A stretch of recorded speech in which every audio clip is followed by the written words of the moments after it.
Hey, family YouTube. This is Jason Miable. I wanna share this clip that my brother Rick Wiles on True News, WW True News with Rick Wiles. Awesome, man. It got my spirit burning too, man.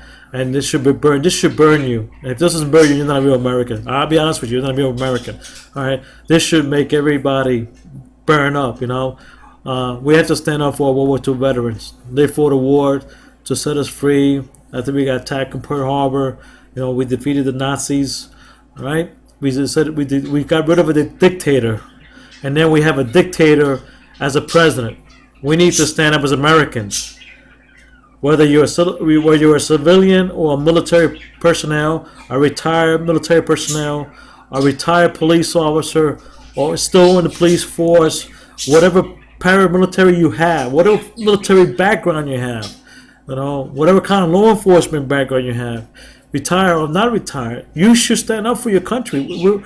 We're American citizens, We should fight for our constitutional rights, and we should fight for our veterans who fought for this country and gave us the freedom that we have today. We should let no dictator or no government desire to do whatever they feel like doing. We are the people.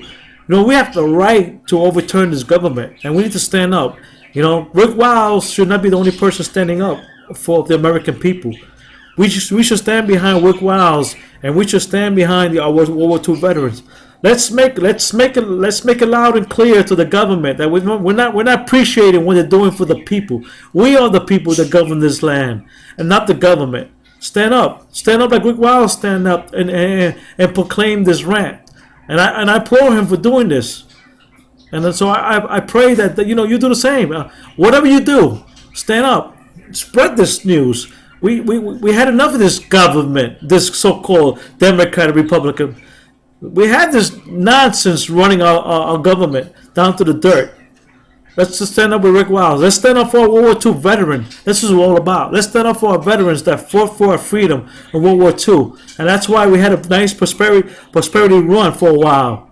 But this, like he called it, Mac Daddy, it's turning our country upside down. And it's time that we wake up and speak up. And I want you to listen to this clip.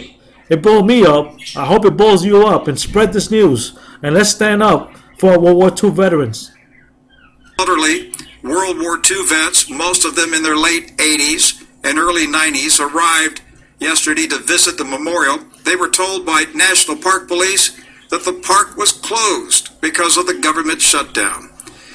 For most of the men who fought the Nazis and the Japanese Empire, this will be their last opportunity in their remaining lifetime to visit the memorial. One veteran, Ian Drake, told reporters he lost 18 men from his high school graduating class in World War II, and he was there to pay respect to their service to America. You got to give me a minute to get my composure. I can't talk about this stuff without becoming emotionally upset. Mississippi Congressman Stephen Palazzo's office asked the White House and the Interior Department to allow the vets to visit the memorial. His request was denied. The congressman assisted the aging warriors to storm through the barricades. Many of them were in wheelchairs and walkers. The World War II Veterans Memorial is an open park space. It never opens or closes because there are no fences, barriers, or gates.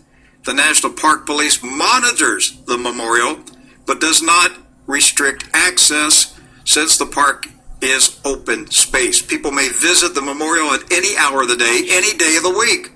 The National Park Police is not affected by the government shutdown, but was ordered by the White House to set up barriers at the memorial to keep the veterans out. Today, government workers, obviously essential government workers, erected steel fencing around the Veterans Memorial. I can't say on the radio what I feel inside. I don't know how much longer the American middle class are going to tolerate the Mac Daddy's socialist revolution. I revere the World War II veterans. Every time I meet a man who fought in that war, I choke up. I show them respect and honor. And when I think about the despicable and disgusting treatment they were given in Washington, it makes my blood boil with indignation and fury.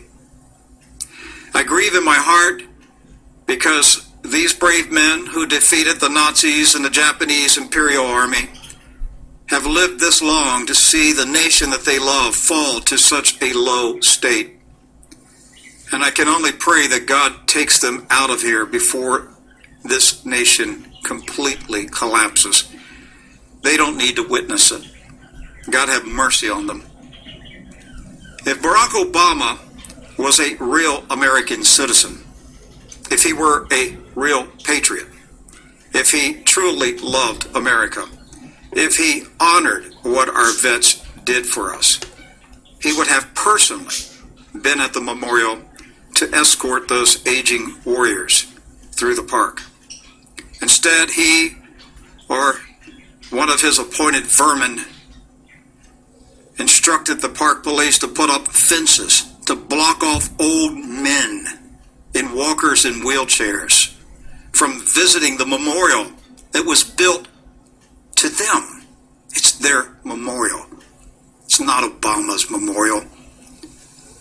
Obama is a vile, disgusting, low form of life. I don't know what else to say. He urinates on everything that is good. He defecates on everything this country has stood for. You hear what I said? He defecates on everything good that is in this country. He urinates on what you and I love and respect. He's a disgusting person. He is taking this country to the brink of civil